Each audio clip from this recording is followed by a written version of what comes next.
tell I'm clicking the button because I'm singing. We're live, as I do every single time. It's the live. The live show. No. This is where YouTube. Live show will. Yeah, we don't have a jingle yet. Soon we'll be launching another. Yeah, I got nothing. I'm just going to stop. This video has been pulled due to copyright. This is where YouTube contacted me directly. It's like, you, ma'am, please stop singing. Please stop. I'm okay with that. You'll never stop me. The singing does not fit our policy. That is not a pleasurable viewing experience for anyone. Hi, everybody. Welcome. Hello, evening. Good morning, good afternoon, good evening, and good night. Depending on where you are. Good yesterday. Right. Good yesterday. Good 2024. Look, honestly, I generally have. I know if I'm live streaming with AutoCrit, it's Tuesday. Thank you for the anchor. In reality, this is exactly what I needed. Thanks, everybody, for joining us. Hello, Isle of Wight, Toronto. Oh, I see lots of people out there. Reno. Nevada. I love Reno. Gosh, I miss places. Yeah, you know. You miss the outside of Zoom world. I do. I miss IRL, seeing humans in real life. Yeah, right. Yeah. I don't miss Gareth's ring girl. Is that the ring girl, or is that just a random creepy? Oh, bonsoir. Hi, Irv. Hi, from South Africa, also. Yeah. From France, worldwide crowd. Hey, so exciting. So exciting. Okay. I miss people, places, and things. Just nouns. I like that. Just all nouns. Yes, Bruce. I miss nouns. Tactile. Yeah. Just as soon as we are safely allowed from Orlando. Hey, you're in my neck of the woods. Yeah. Hey, TJ. Yes. Awesome. Okay. It is 3 after. Oh, I see lots of people out here. So I think we are. I'm almost. Gareth looking good. Gareth is licking Gareth. That's all I have. Gareth. That's it's fresh out of the shower. Very on brand for Gareth. Well, so that Gareth's appearance is a bit of a clue to a couple things we're going to talk about today. Beth here from AutoCrit, and I have a Daniel and Gareth here with me. Not dead yet. It's very close. We have a couple of fun new things to talk with you, our subscribers, our family members, our AutoCrit family. Without further ado, I'm going to throw it over to Gareth and let him explain himself. Honestly, what you really don't explain yourself, sir. Yeah. So many questions. Like I ever have a good explanation for the things I do. It does not matter. I am going to just put you front and center, Gareth, and let you give us a little bit of information about who are you? What's going on here? Tell me. Indeed. Well, today I am in character, essentially, to talk a little about the Nightmare Fuel horror writing course that we run. And we do have further announcements with other courses that Daniel will be talking about a little. But I want to give you all a bit of a peek behind the scenes and see what's going on inside the courses. If you've never done one, we recently moved platforms entirely to something called Thinkific, which is a whole new setup. Makes it real easy to follow along with, and just want to show you some of what it's all about. And of course, if anybody gets excited about the prospect of learning to write some really great horror, then the courses start on Monday, April 12th, currently taking signups. So follow along. I think Beth will probably fire up links on the screen as we go later on. So feel free to catch them. The horror course is just autocrit.com/nightmare is the correct. Is it Nightmare? It is. Oh, man, go along with Nightmare Fuel. Oh, I see what you did there. So I'm going to make a very ghostly transition if this works with the tech setup here. You're gonna do Twilight Zone.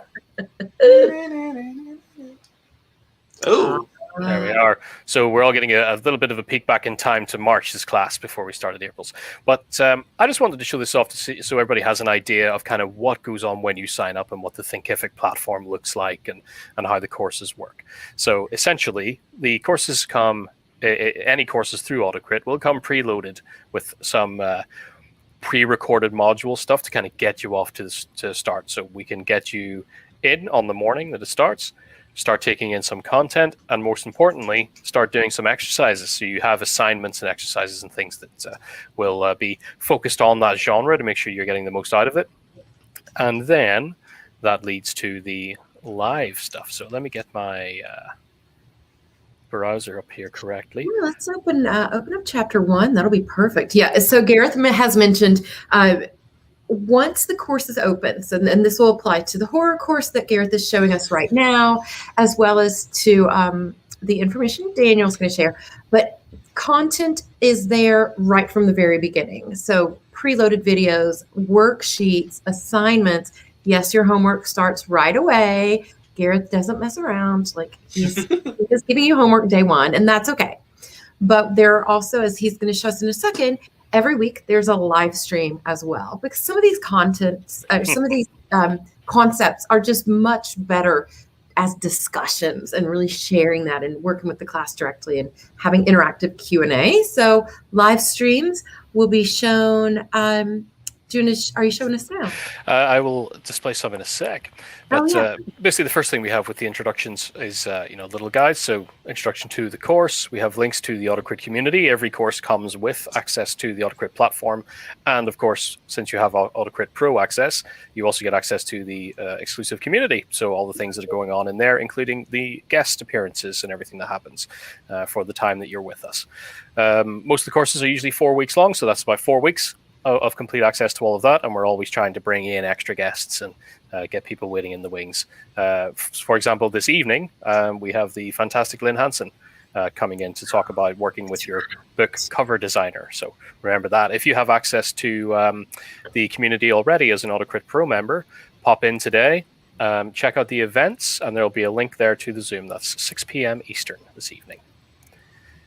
And moving in, we won't dig into absolutely everything here, but for example, inside chapter 1, as I mentioned, we have some little quick things that you can get stuck into immediately with day 1, but it's central to the thing is the exercise. So we really want people doing this exercise. And then, of course, on day 1, we always have our live class. And of course, as you can see below that, live classes are always recorded. So there is a recording available. If you ever miss a class, you can just come right back here, click there, and watch the recording if it loads up on my screen. Ah! It's me. Autoplay. So that happens, and one of the things I want to bring to attention with the horror course, especially if it's something that you are considering, is it's very much geared towards learning to write truly effective horror, which is not simply throw as much disgusting stuff on the page as you possibly can and call it a day. That's really not the focus. Of course, we do cover that kind of thing if you want to do it, but it's not the focus. And that's why the course actually begins on day 1 with the fear investigation questionnaire. Because what is fear? What is horror? It's but an emotion. And if you want to get people really scared, really upset, or really on edge when they're reading truly effective horror stories, you're going to have to understand that emotion.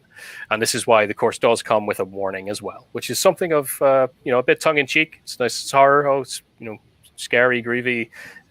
We better put a warning on this, but it's also a legitimate warning that this is not designed to be therapeutic, and this is day 1. So we start off pretty hard, and of course you can see here in the corner with every module or chapter in Thinkific, we have discussions, so you can post in there as the classes or the courses go on. We also encourage people to go into the community and share your writing, share your work inside the relevant discussion group for your chosen genre, in this case horror. And of course then you have the staff, myself, Beth, everybody else, and all your fellow classmates come in there, give you some feedback on your writing and help to expand it. We've had some really, really fantastic people in the course of the past few renditions that we've run. Including people who run some really great YouTube channels, reading scary stories and things like that. And I think everybody's benefited from some kind of feedback and making really their careers in horror a lot better.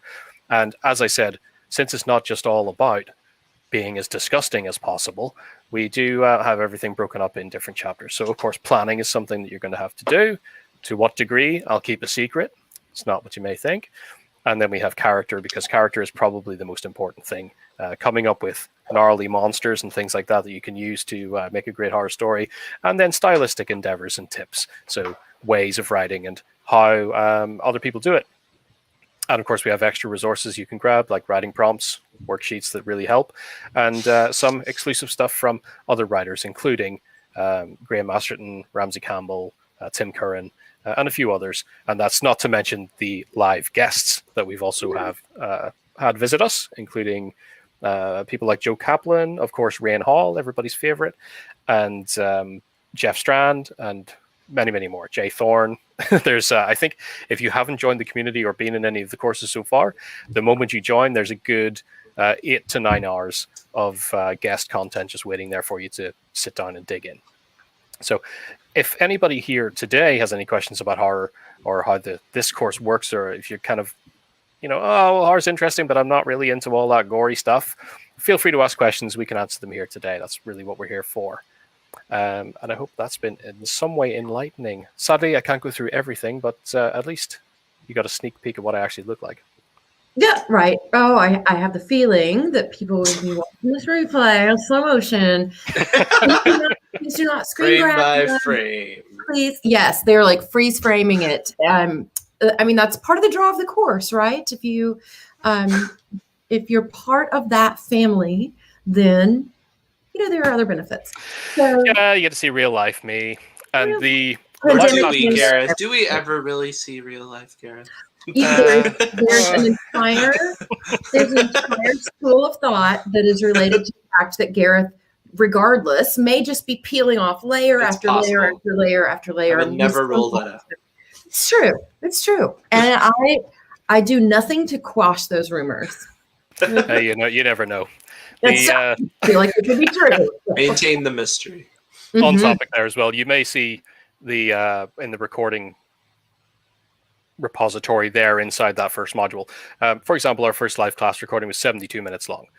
We do tend to aim for about an hour. However, some have gone beyond an hour and a half, even 2 hours have stretched at times, because we're really there to not only deliver live lessons. You'll find that the live lessons aren't just repeats of what you've seen in the other pre-recorded materials. It's actually bigger concepts that are better delivered in a live setting where we can actually answer questions.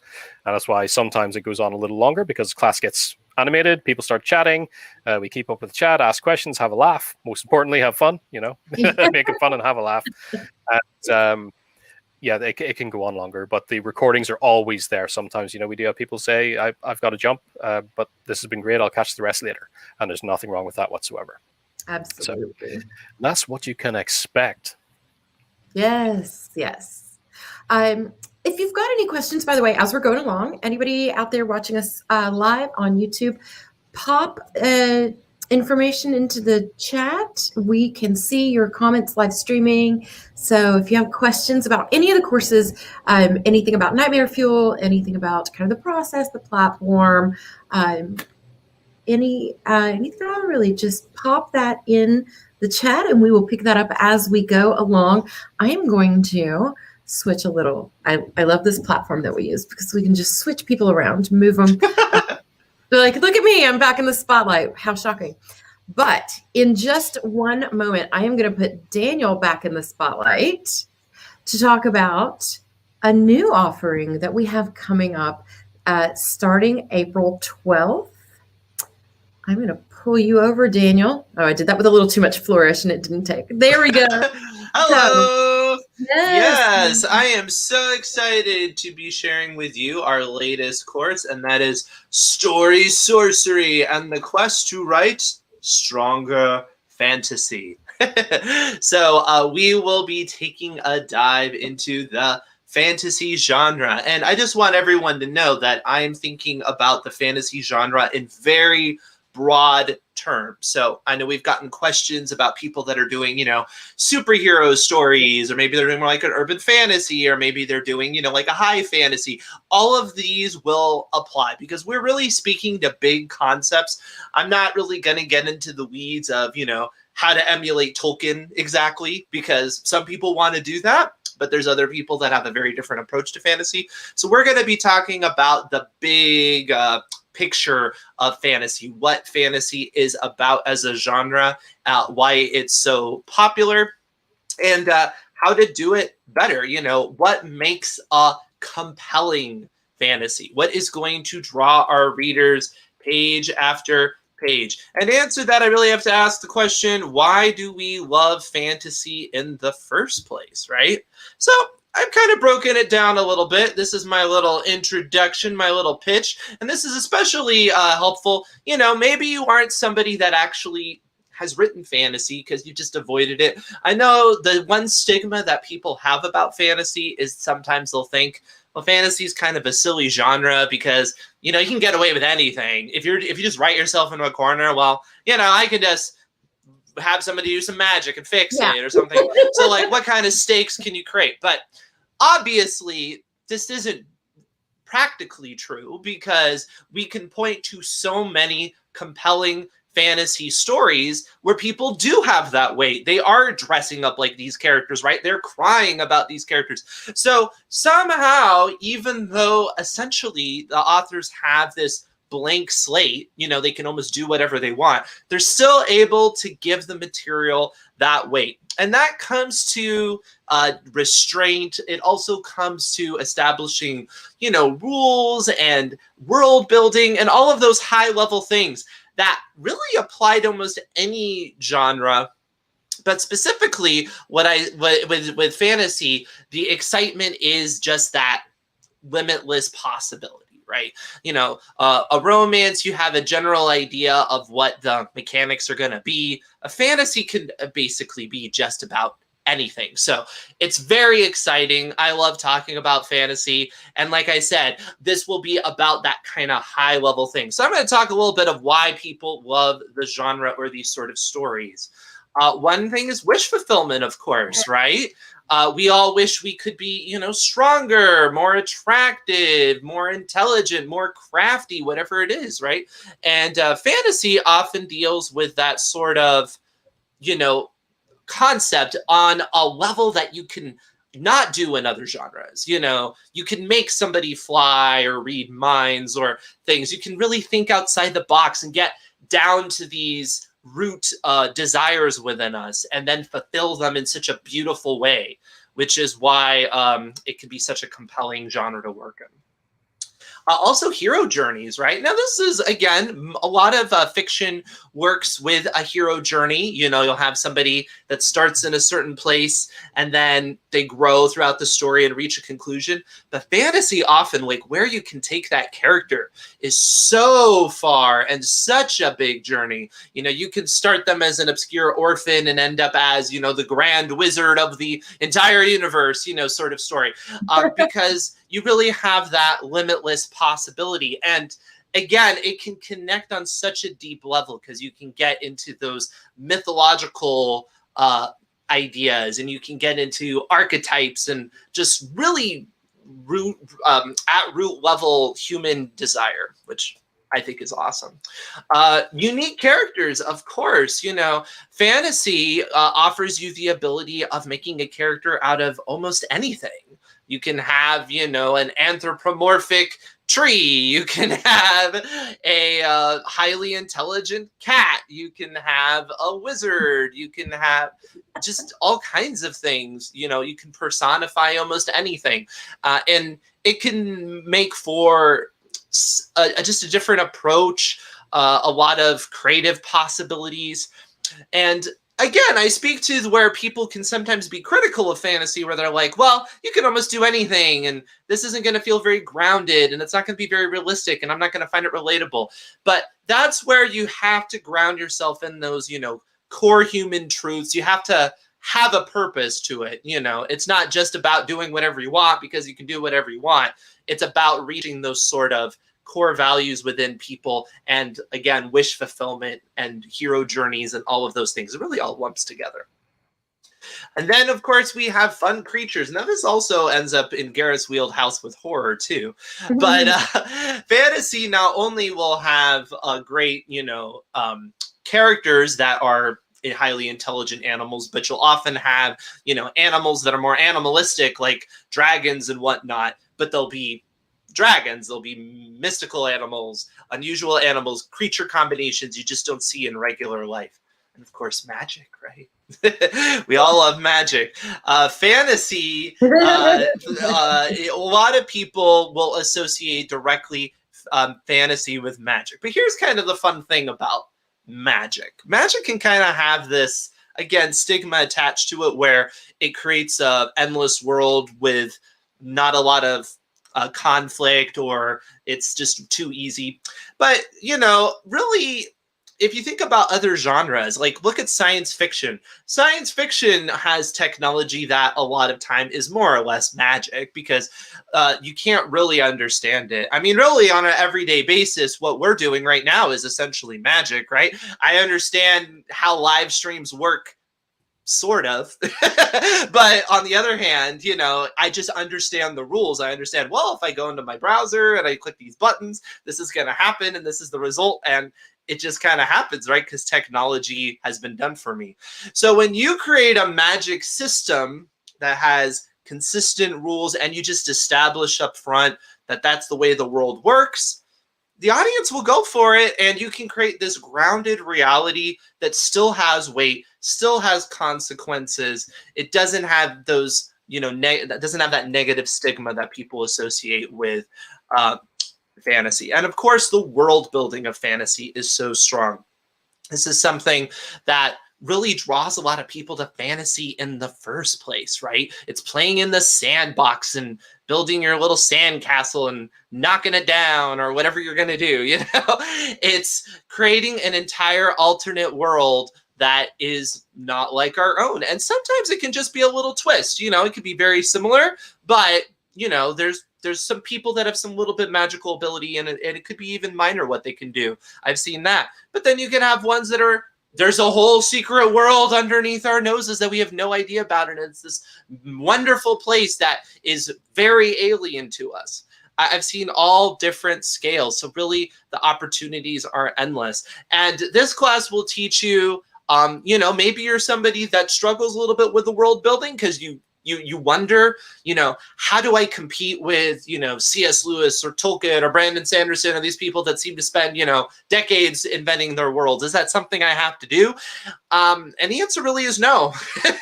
We will teach you the magician tricks. A lot of this is smoke and mirrors to give the audience that sense that this world has been around for a long time. And it's not something that, you have to spend 20 years of your life before you write that first page to get a world that people will buy into. Absolutely not. And we want to avoid world building disease. And that's actually where we begin our fantasy course. It's what I call potent world building. Because again, we don't want to just go off in any tangent, whatever we can do, just for the sake of doing it. We want it all to matter, right? Because we're using these tools in order to communicate to our audience, to inspire them, take them on a breathtaking story, which is our second chapter, Brewing the Perfect Story. And this gets to planning, and I'll kind of repeat what Gareth says. Planning is not necessarily what you think. We will discuss, outlining and pantsing and all of that, but for those of you who wince at such words because you really like to free write, I'm not going to try to box you in a corner, but I will share tools that even free writers can use to help along the way, and certainly ways to think about story in maybe ways you haven't before. So that'll be lots of fun. Then we'll have our curious cast of characters. After all, anything goes with fantasy, right? And the important thing is to make sure that every character serves a purpose. And what does that exactly mean? We'll talk about it. We'll let you know how you can make sure you're not just adding characters just for the sake of adding characters, but they all have a function. We'll have enchanting your readers. This will get down to that line level where we'll discuss, how to phrase things better, how to structure paragraphs, a little bit more of the mechanical side to really pull the readers through. We'll have magical moments and scenes. How does every scene serve a purpose in the story? We'll talk about the tropes of fantasy, the different scenes that tend to come up a lot, how they're done well, what makes them work, what makes them tick. The fun thing about learning why things tick is it's kind of like somebody playing with like a music box or something. Once you know how it ticks, well, you can make your own song because you know how to do those little notches, and then you can crank it up and you can play your own tune, right? But you have to know what all the pieces do in order to do that. Otherwise, it'll just be chaos. So, or I like the baker analogy. If you know what makes a cake rise, you can play with the ingredients. But until you do, it may not turn out so well. And then finally, we'll finish it up with our little bonus, which is all about magic and other tricks. And it's going to talk about, magic systems, what tends to make them work, when they tend to, strain credibility. Because it's fantasy, right? What are you talking about straining credibility? You're telling me you're going to make a place where people can fly. Yeah. But you can also make that credible and not credible. There's ways to do it. There's ways to make the audience buy into that fantasy. And then there's ways that they'll be like, yeah, this author's just throwing in whatever when they get bored or they can't think of another way out of a scenario, which is what you want to avoid. And we'll talk about some other little writing tricks to get you through your manuscript, get you finished, get you rewriting, and all of that. So we have a lot of great content ahead of your way in Sorcery. I'm so excited. Oh, I have a banner for that. Let me. And then this one I got right the first time. So yeah. So yes, AutoCrit.com/sorcery. So yes, and you can join me. And as Gareth was showing you the system, we use the same system in Sorcery. So it's the Thinkific platform. So you'll see the chapters just like there. We'll have the preloaded videos, and then I'll be doing live lectures just like Gareth. And the purpose of those lectures is so we can really, dive into these concepts. Both Gareth and I really have the philosophy that we're not trying to go in, give you a bunch of rules and box you into a corner and say, this is the way you should write. We really like to speak to bigger picture techniques and really the reason why things tend to work, because then you have those tools and you can use them versus I think of it as like I'm giving you a hammer. I'm not giving you a blueprint, if that makes sense. I'm giving you something to craft with, but that's where you come in, and that's where that conversation can happen. It's a lot of fun. Well, it's not just a recipe or very prescriptive, like you said, a blueprint, right? It's how to make those critical decisions and maintain creative control of your own work with knowledge and understanding of the tools that are available at your disposal and what's really working in terms of whether it's fantasy, whether it's horror, whether it might be some other things we have up our sleeves coming soon. but it's not about like follow these exact rules and everything will be perfect and you will be a guaranteed bestseller. It is about letting you operate within that proven framework and really giving you the confidence and the skills to make great choices to take your storytelling to the next level. That is true. Somebody was asking, do the times of day conflict? They do not. If you are planning on taking both classes because you just can't get enough and you want to go through both of them at the same time, we do not overlap in terms of the times. At least that is not our purpose. So. Yeah. And so you would though end up pretty much probably going from one live lecture to the other, but if that's what you want to do, if you got a lot of time on your hands and and you want to do that, then yeah, absolutely, we'd love to have you. And even though there is overlap in terms of the content, because of course, if you're talking about how to write a story, you're going to talk to things like characters, plotting, scenes, no matter what genre.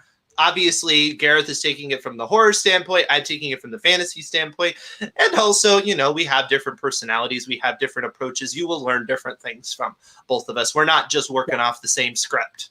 Yeah. These are bespoke scripts for each of them. Yes, absolutely. Well, and I saw a couple other questions come through the chat. I've pulled Gareth and Daniel and I kind of into the little triangle. So I wanted to talk for just a second with Gareth about Maisie's question. So she's never written horror, but the skills of using fear, emotion, etc. Could that course be used for other genre? And then kind of as an adjunct to that, she's looking, by the way, to write nonfiction on a tough emotional issue. Like, how do you instill the fear? How do you, if you would want to use that as a motivation?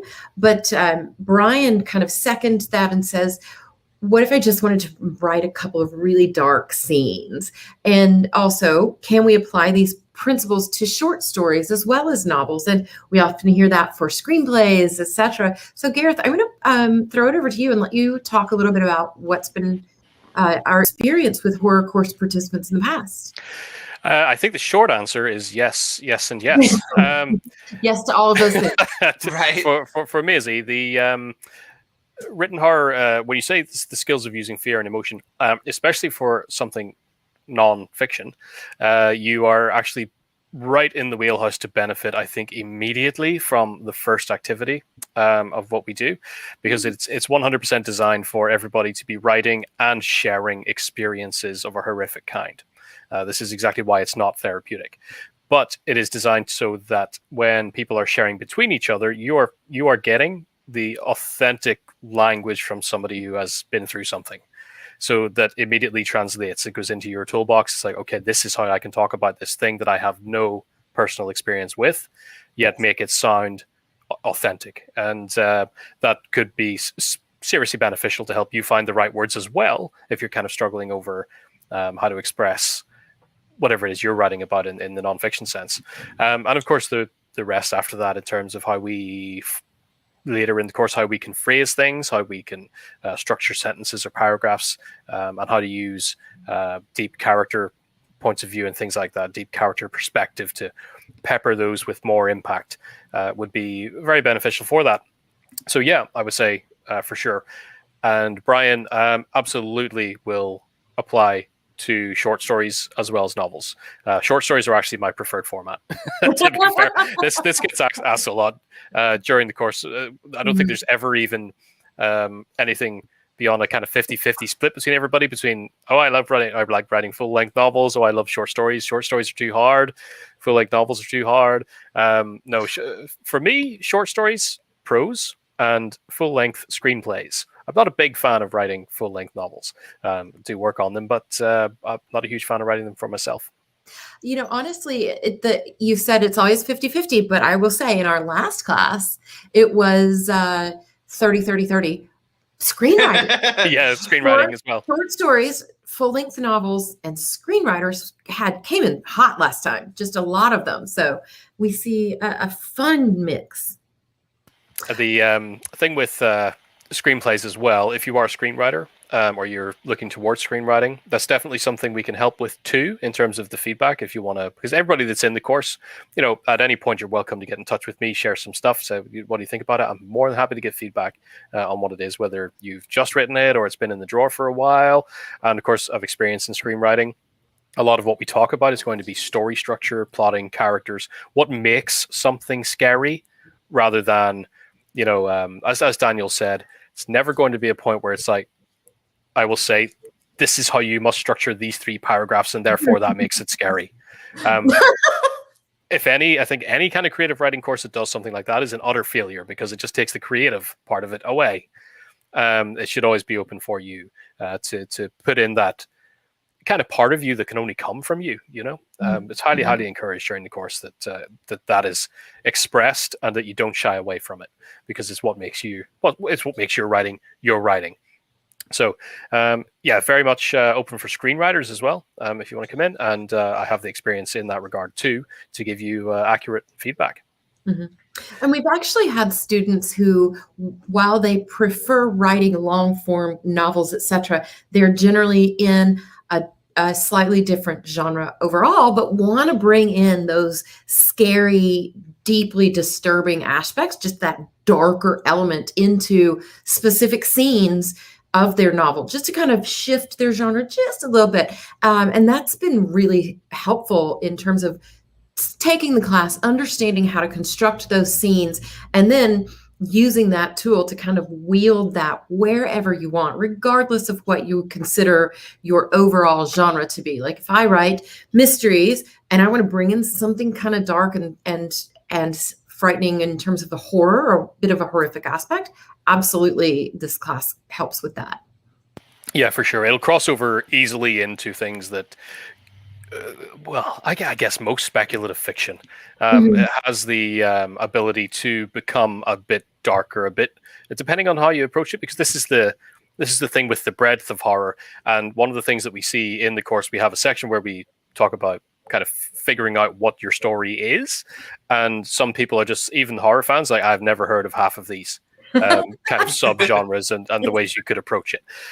So really, there's all sorts of like.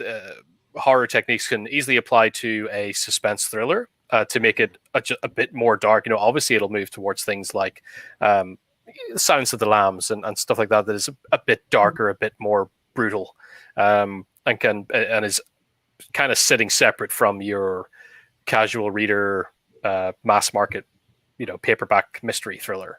Yeah. So that you can take the techniques and put them anywhere else. Again, even fantasy has its own. You've got the grimdark side of things, and any kind of fantasy. There's always the opportunity for things to become very graphic, very disturbing, and very brutal in a fantasy setting. So you can use it all over the place. And I think fantasy as well is ripe for that kind of thing of learning how to do the world building and things like magic and all that, and incorporate that into other genres as well. And that's a really great segue for a question that I just saw in the chat from Coral's here. Hey, it's great to see you again. Would werewolf stories be considered fantasy or horror or something else? I feel like this is a ripe conversation. I also saw her follow-up question, which is she didn't like scary books. So I would say if you're thinking about classification in terms of at least the way we're doing our courses, Gareth is very much focused on horror and fear and those, what drives us to be fearful and getting under the skin and all of that stuff. I'm going to be doing more kind of the opposite, what's kind of inspiring to us, what's makes us have a captures our imagination in I won't want to say like a more positive sense, but it's a different feel. So if just because you're writing about a monster, obviously doesn't necessarily make it a horror. I mean, the movie Shrek is about an ogre, and it's anything, it's silly. It's a farce, so it depends on the tone of your piece. So I would say, if you're looking for something, and Gareth was speaking to this as well, if you're looking to tapping into horror and suspense and fear, then even if you're not writing a horror book, then certainly a lot of what he has to offer is going to be helpful to your book. You might have just one scene that you want to get really gripping, and it gets really dark, or for a section of your book, and that of course will help you. Same thing with mine on the other side. If you have a book that is more, for lack of a better word, straightforward, but there's parts of it that are maybe a little bit paranormal or fantastical, or even it's just a speculative fiction that you're just thinking of a world slightly different than our own, even if it's more of a science fiction sort of realm, it still applies, because there's a fine line, like I said, between science fiction and fantasy, because technology often behaves a lot like magic to us anyway. We don't really fully understand it on that sort of level a lot of the time, and especially if you're talking about speculative technology, because then it's just, you're kind of just making up some rules a lot of the time. Depends on the genre. Because I would classify Star Wars as a fantasy, even though it has sci-fi elements, because of the type of the feeling that it gives you. It really is that Campbellian hero's journey. Excellent, a great answer, and I love. You're exactly right. Like your werewolves can fit a lot of places. If you don't like scary books, they have more. And your stories. She says it looks like her stories could be considered paranormal fantasy a lot of times. Absolutely. Take it there. Go for it. It's all about the story. Anything can go anywhere. Hey, these days we have zombie love stories. They're not confined. It's not just because it's a zombie, it's a horror. Not necessarily. He was saying Alien. Alien is an example of horror. Yes, Alien is really a horror movie. It's not really sci-fi in terms of the feel. It's about getting to what some of the most horrific things that can happen to you as a human being. It's not really about the technology or that sort of stuff, even though it has that set. I didn't dig into that at all. Yeah. Alien is outright gothic horror. It just happens to be set in space. Yep. Is it gothic? I'm learning it really is. I mean, even the way the spaceship is designed, it's almost like the flying buttresses and everything. Like the Nostromo is simply a stand-in for a rickety old castle. Rickety old mansion. It is old, dilapidated, formerly grandiose. Exactly. We've talked about that with Rain Hall just not too long ago. It was just wonderful. So I'm now that I have a framework with which to view that.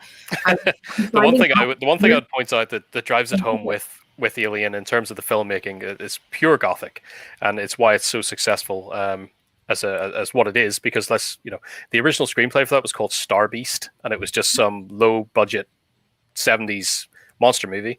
But when you watch that, there's a scene after Kane is brought back onto the ship with the facehugger on his head, and Ash is sitting in the med bay. I can't remember what he's doing. He's reading computer terminals or something. And Ridley Scott takes the camera from the opposite side of the med bay looking at Kane.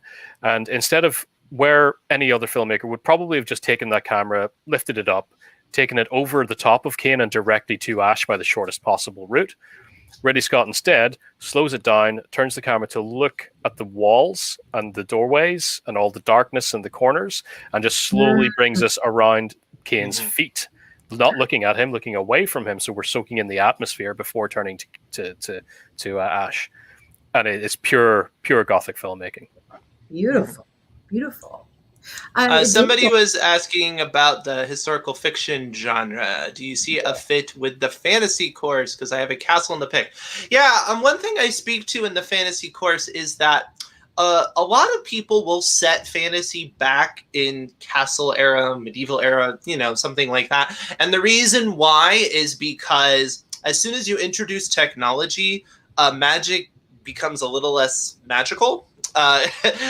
Because we have a lot of abilities to do things that magic does in magical stories. Not that there aren't urban fantasies and things like that, but I think that is one reason why people tend to go back in time when they do magic stories, is they want that technology level to be simple enough that the people that can do magic are like quite a bit beyond the average person. But if you're talking about like historical fiction, it's not an exact fit, but we're certainly going to be talking about, world building, making sure the things in your world matter, how to make a believable environment. And in many ways, when you're writing historical fiction, you are filling in a lot of those gaps yourself. You're talking about basically a foreign land that nobody's truly been to. I mean, historians may do a lot of research, but nobody's actually been there. So you're still having to use a lot of your imagination. So I could definitely see where you would find the value, especially depending on your approach to the historical period. Because I've certainly have seen historical works where it does have that sort of magical quality to it. So it just depends. And you might even have some magic involved in your story. Like there are historical fiction with magical elements, which work really well. Brilliant. Let's see. I am just having a run through the comments. I think we're caught up on all the questions. And a lot of just great discussion about Terminator is more of an action film. Yes, I would agree. Terminator really isn't a sci-fi. It's really more of a thriller. Yeah, right. Terminator is one of these great ones that kind of sits in the realm between almost everything. It's a sci-fi. It's a sci-fi concept. That's James Cameron for you. He always does that. Horror intensity, and but the general construction is an action thriller. Yeah. So yeah, it's great. I love the Terminator. It's especially thematically rich as well when you look at it. But that's the kind of thing that again can start as a kind of horror story until you think, you know what, let's throw some action in instead and take it in a different direction. And then it becomes something totally different. Or it can go the inverse. You can start with an idea that's you think is going to be like an action suspense thriller, and then you take away the action, and then you think, yeah, you know what, I'm going to dig in a bit harder here, and all of a sudden it's a horror story. So I think that's James Cameron's genius. I mean, if you look at Titanic, it's a historical period film, and it's also a romance, and it's also a disaster film. And then you have Avatar, and it's like a fantasy, and then kind of sci-fi, and kind of a war movie. You know, he really is a good writer at getting cross audiences, which is one reason why his works are so tremendously successful, because everybody's got an in somewhere. And the amazing thing, though, is that it sounds like, well, that's easy, I'll just do that. But yeah, no, it's not as easy as you think to juggle those elements, because usually what happens is you get short shrift to something, and he's able, I mean, Titanic is actually a brilliant work in terms of not giving short shrift to either the romantic plot line or the history or the disaster. Everything is all moving around, and everybody has, success. It's successful for any audience member. And I know people like to bash the movie because it's like so amazingly popular or whatever, but I think the backlash is not really warranted in terms of, there's a reason why it was such a smash. Yeah, just don't talk about Piranha 2. Everybody's got their skeleton in there. Right. Gareth has a lot of skeletons in his closet, I'm sure.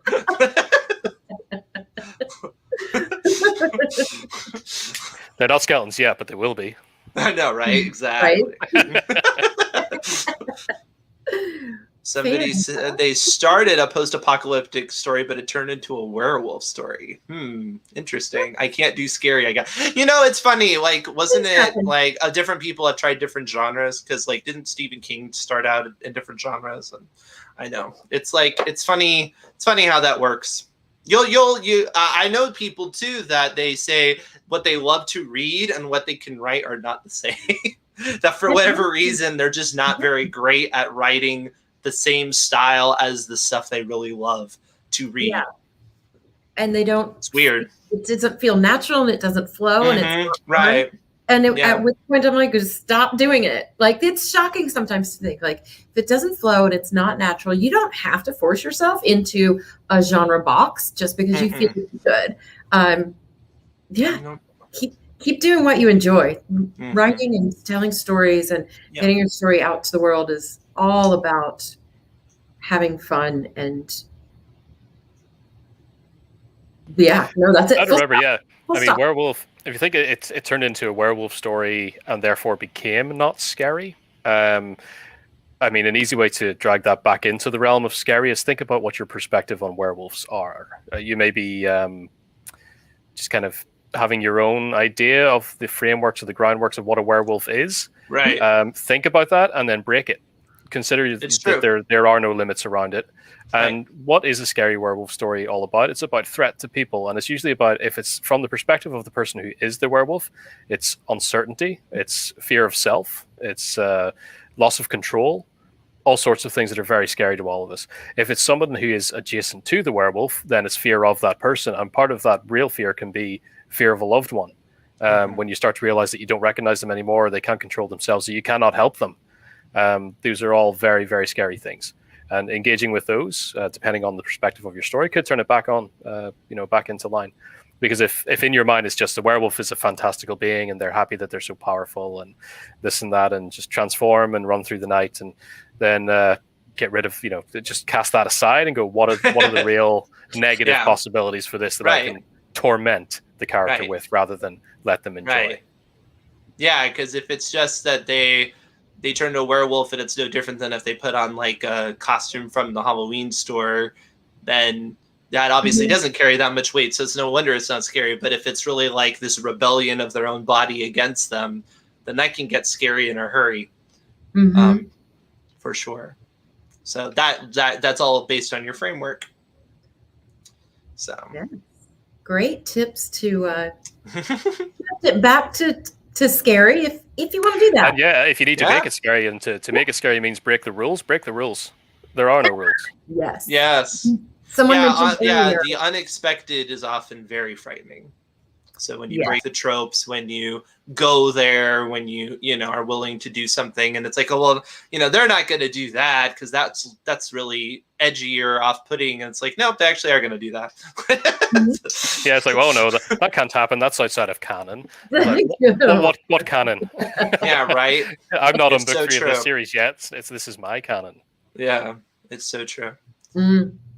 And it's the same thing. It's the same thing with fantasy. I mean, there's all kinds of tropes for fantasy that you don't have to do them. It's good to know why they're there, why they're used, so that when you break it, you know what kind of expectation you're giving the audience and promises and all of that, so you don't, annoy your readers too much depending on what it is. But on the other hand, it's your work, so if you break the rules, right? So breaking rules, like being aware of them, whether it's, hey, this trope is expected, or this kind of amount of world building, absolutely break them if you want, but do it on purpose and make it clean and clear and true to your vision in terms of how your readers will respond to that. Absolutely critical, right? To understand the framework, then decide if you need to go out of bounds of it, and what effect downstream or into your readers' hands that might have. Definitely. So yeah, TJ's sci-fi alien invasion beta reader said it was a vampire story. That makes me think of Tobe Hooper's Life Force, which I think is one of the finest sci-fi horror films ever made, despite being so goofy. Right. Yeah. No. It's true. And that gets into audience expectation, which is something that I definitely talk about, because I feel like when you get into negative reaction to your work, most of the time it's because you set up some promise to the reader or some expectation, and you pulled the rug out from underneath them. And it wasn't like a fun plot twist. It was like, oh, well, and so, and that is a challenge. How do you do one and not the other? And we'll talk about that. Absolutely. We will talk about, I'm going to pull that banner up. We will talk about that. We'll talk about that. Undergrid.com/sorcery. Learn more about our brand new offering. We did have a couple of comments earlier on around, hey, if I can't make the April session of these courses, what's next? So both of these courses right now, the Story Sorcery, which is on your screen right now, and the Nightmare Fuel, which is our horror writing course, both start April 12th. So they do have different times of day, even though they're overlapping. If you're not able to join the April class and you really are interested in joining a future cohort, currently the horror class, and Gareth, tell me if this is not correct, but I think the horror course is offered about every 6 weeks. It's a 4-week long course. Then we take, a week or two to reset everything and then start again. Is that accurate? That's about right. Yeah. It's to be 6 weeks, I think. Okay. Perfect. So every 6 weeks, we kick off a new instance of that horror course, Nightmare Fuel. This is our very first time. You're hearing it here first about our fantasy writing course. It's been in huge demand. So we're just starting our first cohort. You can be among the first if you'd like. And I'll put that banner back up. We are anticipating, given the wonderful demand and response that we've had to this, we're anticipating this to also be offered about every 6 weeks. But since it's our first one, we don't know just yet. We'll be testing that out. But you're certainly encouraged to join our inaugural, what is it, the maiden voyage? Is that kind of the our very first session of this? Since we were just talking about Titanic, I wouldn't say. Oh gosh, maybe not. Maybe not. I don't want to do that vibe. It's not the vibe that I want to do. So, it's been 84 years. You won't wind up floating on a wooden boat in the ocean. I promise that's not going to happen. But typically, these genre writing courses from AutoCrit are offered about every 6 weeks. Definitely horror. We've been doing that for a while. It's been just tremendously positive response from our previous students. And you can learn more about that, of course, at autocrit.com/nightmare. I think there are some testimonials available on that page as well. Is that right, Gareth? Because we just yes, indeed, feedback. Yes, absolutely. Yeah, just some real great feedback. As I mentioned, even from people who are already, writing and presenting material, still finding better ways to approach new material through the things that we do together. And other people like sort of coming in with, I've never written horror before, but it sounded interesting, and now I can't wait to, well, A, write horror, or B, make the things I'm writing have a bit more of an edge to them.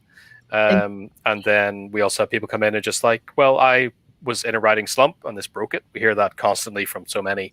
And others are just like, well, I didn't have any idea what to write, but 4 weeks later, here I am with a full novel outline.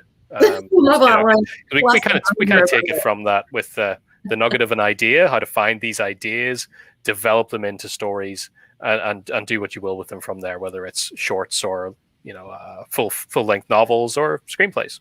Absolutely. And I see Alicia out there watching us live. Thank you so much. Alicia is a former horror course student and just says that it was fantastic. Highly recommended. Thank you so much. We had such a blast with you as well. A lot of people coming out with, as Gareth mentioned, not just a different perspective on what horror is, how to use those tools, how to work them into other genre, binders and binders full of ideas. And that's right. That's a risk, right? If you've got ideas, but you have problems finishing. It's actually been quite helpful for that, for a lot of people as well. I've been working on this story, but I'm stuck, or I have this idea and I'm not quite sure where it goes. Working through with the cohort, with the rest of your classmates through this course, then providing your finished work or the progress that you're making, getting feedback from your peers. It's incredibly inspiring and can really motivate you, especially the class tends to get a little excited, as do Gareth and I, about looking at people's work in progress and saying, oh my gosh, have you thought about this? Oh, what about this? Similar to, I think Daniel experiences this as well when people bring stories into like the Story Doctor and some of the courses that he's taught. We all, everybody gets so excited to share their ideas and their thoughts and their feedback. Absolutely. I think a course could help you get over that fear of finishing or whatever's holding you back there. Oh, most likely. Should we take one final question? I know, Daniel, we're coming up on the top of the hour. I think we've actually caught up on every... we caught up on all the questions, so I think we're in great shape. And Coral, I see you out there. Every Nano, a new project. NaNoWriMo, National Novel Writing Month, happens in November every year. Totally, yes. That's where a lot of our whips get started. And then, it's tough to keep that momentum. So grab a whip from Nano. I'm speaking in code now. For people who know, bring your whip from Nano to horror course or to our new story, sorcery, fantasy writing course. And let's get it done. Let's get it in the can. Let's get it finished. Sounds good. Yes. Awesome. Thank you so much, Gareth and Daniel. I'm going to pull that banner down so we can see your faces. Thank you so Thank you. Thank you, everyone. Wonderful. So check out Story Sorcery, check out Nightmare Fuel, and join us coming soon for classes starting April 12th or 6 weeks after that, if you can't make the April one. Thank you, everyone, for joining us. We had a great time. Hope you did too. We will see you again soon here at AutoCrit. Bye. Bye. Bye.